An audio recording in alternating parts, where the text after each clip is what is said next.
บรรยากาศยามเช้าครับตื่นมาบรรยากาศยามเช้า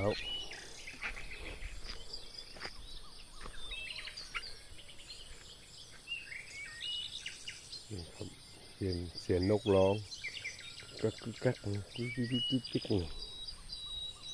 ทำเด็กโยนไว้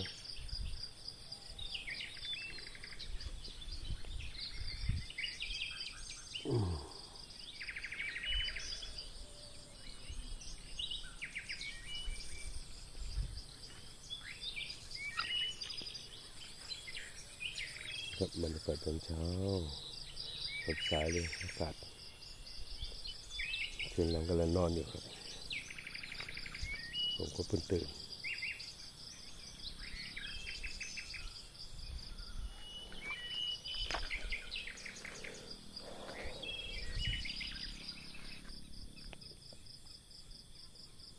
ที่นั่นตกปลาผม